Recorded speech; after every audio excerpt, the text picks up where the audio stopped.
Well, well, look who wandered back into the dark. You breathing little mortals never learn, do you? Because tonight's story isn't about murder, monsters, or ghosts. It's about something far scarier. A locked door. And a mistake that should have never been possible. So before we begin, hit that like and subscribe button and join the rest of my curious little disasters. Alright, let's dig in. At 7:20 p.m. on Friday, January 12, 2007, 19-year-old college freshman Wade Steffey walked into Ford Dining Hall at Purdue University. He was young, bright, and studying aviation technology on a full scholarship. Basically, he had everything ahead of him. That night, Wade grabbed some food, sat with his friends, and joined the usual chaos of first-week excitement. Laughter, weekend plans, stupid jokes, all the normal stuff. But what none of them knew was that they just shared dinner with a ghost in the making. After about an hour, Wade stood up, said goodbye, and stepped out into the cold Indiana night. He turned right toward Owen Hall, where some friends lived. He wasn't headed home yet, not even close.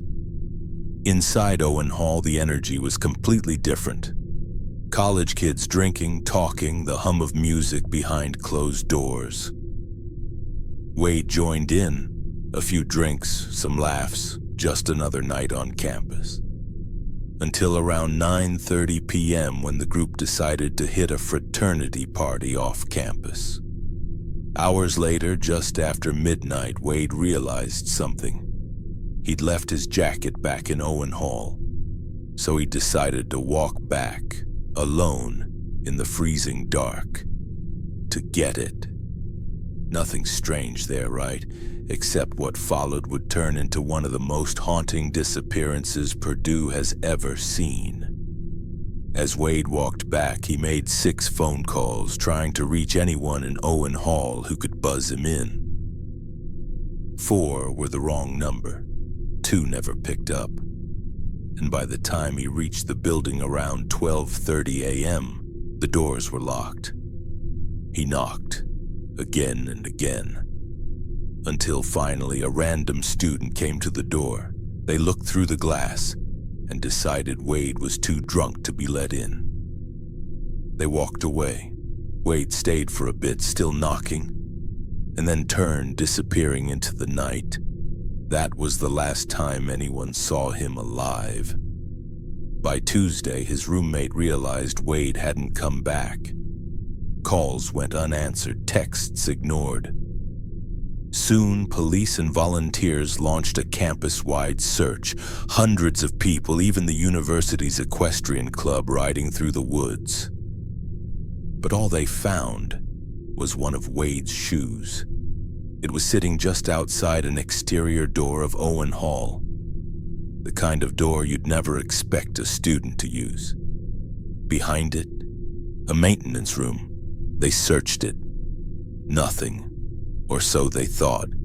Because, my little flesh bags, Wade was still right there. Fast forward to March 19th, 2 whole months later. A maintenance worker was in the laundry room when they heard a strange popping sound. At first, they thought it was a coin stuck in a dryer. But as they listened closer, the sound wasn't coming from inside the machines. It was coming from the hallway. And then, from behind a locked door, they unlocked it, stepped inside, and made a discovery that would finally explain everything. That room? It wasn't a storage closet, it was an electrical vault, a chamber filled with high-voltage transformers humming in the dark. Here's what investigators believe happened. After being denied entry, Wade circled the side of Owen Hall looking for another way in. He found a metal railing surrounding a pit, and at the bottom a door. No keep out sign, no light, just a quiet, half-hidden entrance.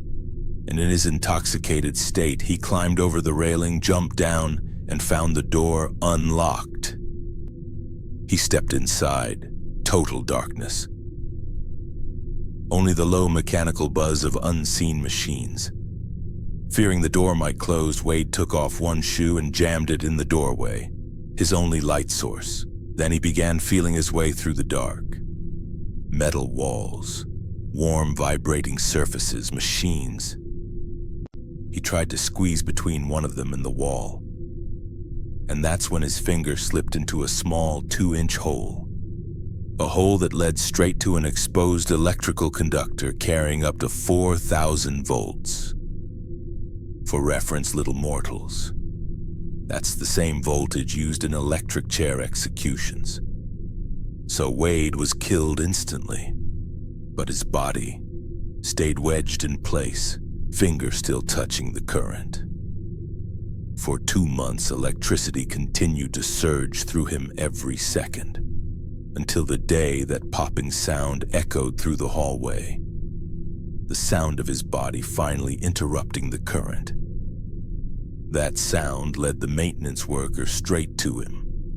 When police reviewed the scene, they realized they'd checked that same room back in January, but from another door, and never stepped inside far enough to see Wade's body hidden behind the machines. The door that killed him was supposed to be locked at all times, but it wasn't. Purdue was found negligent. Basically their oops, we forgot to lock the door. Because of that mistake, a 19-year-old student lost his life. They paid Wade's family $500,000 and created a scholarship in his name. A polite bow to the dead, I guess. So tell me, little mortals, was this just a tragic accident or a fatal failure that could have happened to anyone? Drop your verdict in the comments below. Keep your lights on, your doors locked, and keep that curiosity of yours under control. If tonight's story made you wonder just how far curiosity can go before it turns to foolishness, there's a whole playlist waiting for you. Curious or just foolish. The brave, the dumb, and everyone in between. Skelly out. Try not to die before Friday, because that's when the next true crime drops.